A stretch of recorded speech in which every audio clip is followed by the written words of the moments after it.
E ele pega o arco, coloca na mão do rei e ele coloca a mão sobre o rei, depois coloca sua mão sobre a mão do rei e diz para o rei: atira a flecha para o lado sírios, né, da Síria. Então o rei Jeoás atira a flecha e ele então revela naquela hora que Deus vai dar um livramento a Israel. Agora era preciso ver que tipo de livramento e o quanto o rei Jeoás desejava com esse livramento. Então, depois que o rei atira a flecha, agora Eliseu pega e oferece a ele as outras 6 flechas que estão na aljava, na vasilha onde ficam as flechas. E diz para ele: fere agora aí a terra, como se estivesse ferindo o quê? O exército da Síria. Então o rei Jeoás pega 3 flechas e crava as 3 flechas na terra. Quando ele crava aquela finca, né, crava ali as 3 flechas na terra, ele para. Se estava sendo oferecido para ele 6 flechas, por que só 3 ele cravou na terra? Então Eliseu fica indignado com ele. Por que ele não pegou as 6 flechas e cravou na terra? Com ali raiva mesmo, com desejo realmente de destruir o exército da Síria. Então ele fica indignado com isso e diz: por causa disso você não vai conseguir ficar livre do exército da Síria. Durante 3 vezes você conseguirá invadir lá, vai tomar a cidade de volta, vai matar muitos sírios, vai derrotar os exércitos da Síria. Mas só 3 vezes. Era para você ferir aqui a terra pelo menos 5 ou 6 vezes. Então ele dispensou, ele perdeu a grande oportunidade de destruir totalmente os exércitos da Síria. Se nós olharmos aí, segundo livro de Reis, o capítulo 13 e o versículo 25, nós vamos ver aí o resultado dessa profecia de Eliseu, que realmente, depois da morte de Eliseu, aí 3 vezes o rei Jeoás ataca os exércitos da Síria e vence os exércitos. Ele toma de volta as cidades que haviam sido tomadas do seu pai e ele recupera essas cidades.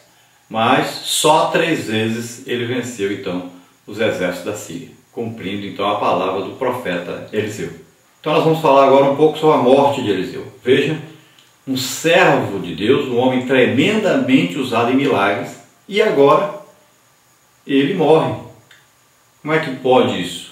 Era para ele receber o milagre. Mas veja como Deus é sábio. Deus não vai levar o povo a uma idolatria. De repente, se Eliseu recebe um milagre, fica curado, Eliseu seria tido aí como um homem, um semideus, né? Seria uma coisa tremenda. Talvez o povo até passasse a idolatrar o Eliseu, depois de tantos milagres. Mas Deus mostra com isso que Eliseu é apenas um homem, e o poder que operava através dele não era dele, era de Deus. Se fosse dele, ele mesmo oraria por ele mesmo e seria curado. Por isso que as pessoas são tremendamente usadas por Deus, mas elas não ministram sobre si mesmas. Os dons são para ser usados em benefício dos outros e não de si próprio. Então veja só que coisa tremenda. Apesar de ser um homem de Deus tremendamente usado por Deus, acabou morrendo doente e sofrendo. E nós temos que saber que as doenças não são nenhum sinal de que a pessoa está endemoniada ou está em pecado. Não. Algumas são.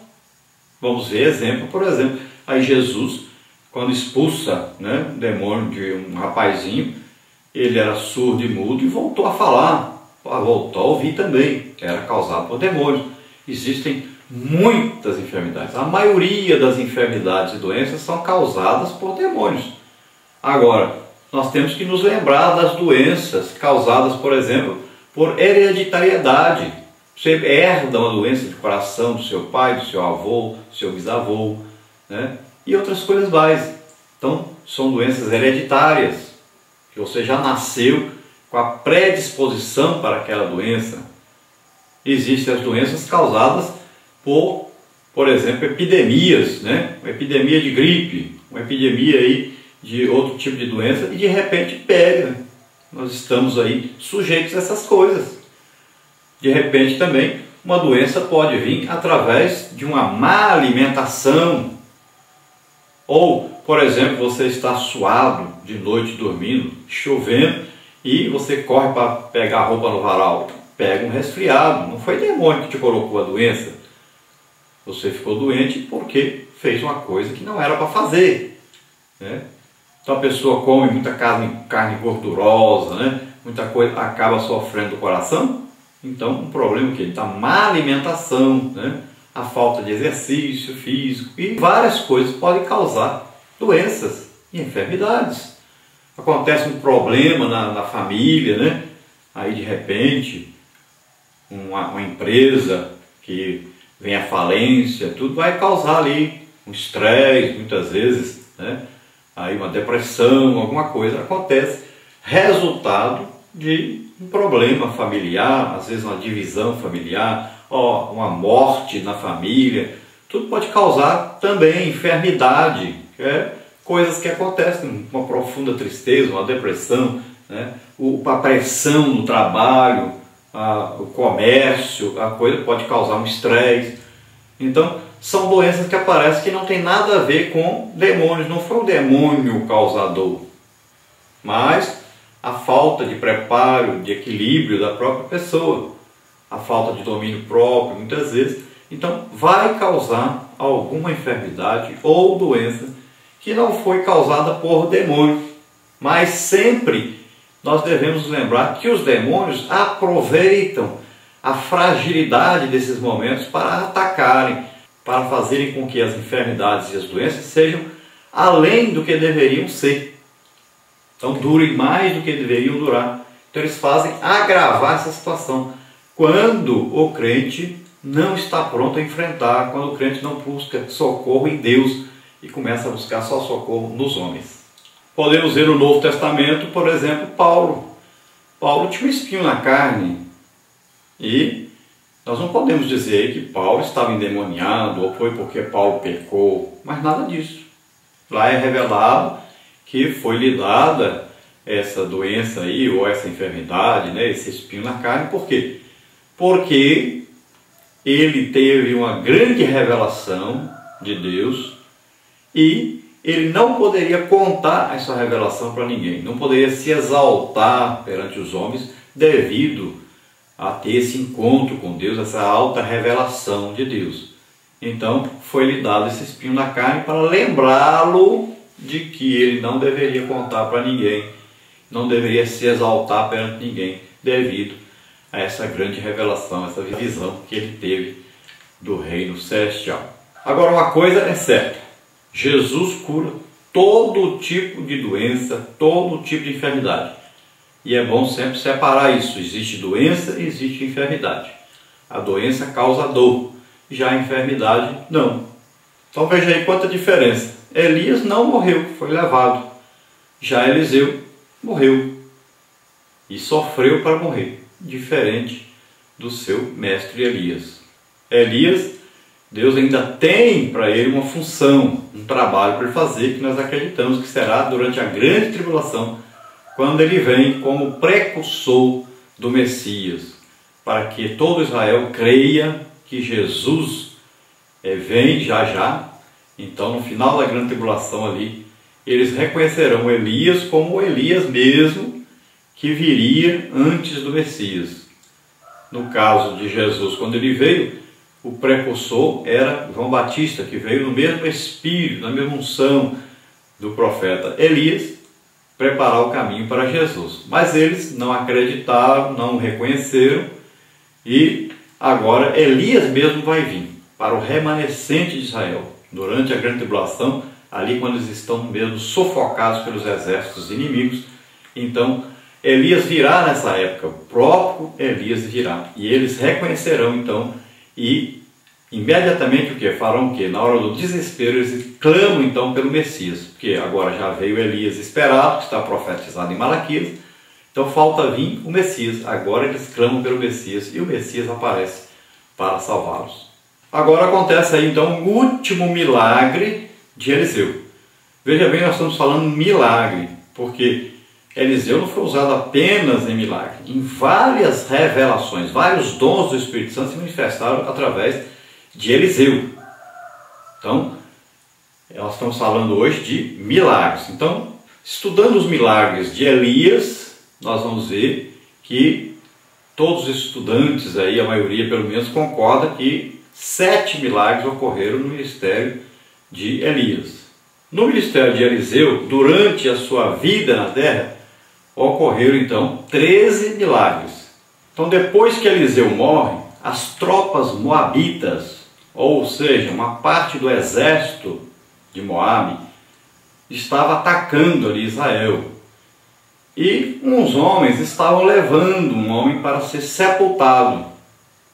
E estavam passando, nessa hora, em frente ao local da cova do profeta Eliseu, onde o profeta Eliseu havia sido sepultado. Então, quando eles viram as tropas dos moabitas vindo, eles temeram que eles fossem mortos. E eles estavam com um defunto, carregando um defunto. O que eles fizeram? Jogaram o defunto dentro da cova do Eliseu. Quando esse defunto tocou os ossos de Eliseu, o que ocorreu? Quando Eliseu morreu, ainda faltava um milagre para acontecer, para poder realmente cumprir a porção dobrada que ele havia pedido a Deus do ministério de Elias. Faltava um milagre, ou seja, faltava o 14º milagre acontecer. Então, a unção de Deus que estava sobre Eliseu continuou sobre Eliseu, agora sobre os ossos de Eliseu. Então, o que aconteceu? Quando o soldado caiu ali, aquela unção para realizar o último milagre estava sobre Eliseu. Então, quando aquele homem bateu ali sobre os ossos de Eliseu, imediatamente ele pulou vivo. Ele, na mesma hora, ressuscitou. Então, o que aconteceu? Naquela hora, cremos que correu tanto o morto, que havia ressuscitado, quanto os homens que estavam com ele, não só por causa das tropas moabitas agora que eles correram, mas correram também do susto que levaram. Imagine, alguém que caiu no meio dos ossos, que de repente acorda, vê aquele monte de osso, percebe que havia morrido, e ali estava no meio dos ossos, ele quer o quê? Sair da caverna que ele havia sido jogado dentro. E os homens que o levaram, com o susto, pensam o quê? Que é um fantasma, alguma coisa que saiu dali de repente. Então eles correm também. Agora tinham 2 motivos para correr. As tropas moabitas e o morto que havia ressuscitado. E eles poderiam estar pensando que é um fantasma, né? Correram todos. Deus aí cumpriu aquilo que Eliseu pediu e foi concedido a Eliseu. Ter o dobro, né? A porção dobrada que havia sobre o profeta Elias. Então Deus está dizendo com isso que o poder então é dele e não de Eliseu. Se fosse de Eliseu, Eliseu estava morto, não poderia fazer milagre mais. Então o poder de milagres era de Deus. Também Deus está revelando que o ministério profético não termina aí com a morte da pessoa. Ele ainda usou Eliseu depois de morto, mostrando que tudo que Elias já havia feito, Eliseu também fez. Então, como Elias ainda vai voltar depois de ser levado ao céu, Eliseu, depois de morto, também um milagre acontece através de seus ossos. Também Deus está revelando aí, não termina a obra de Deus porque morre alguém, ela continua. Então Deus está mostrando para Israel que haveriam outros profetas.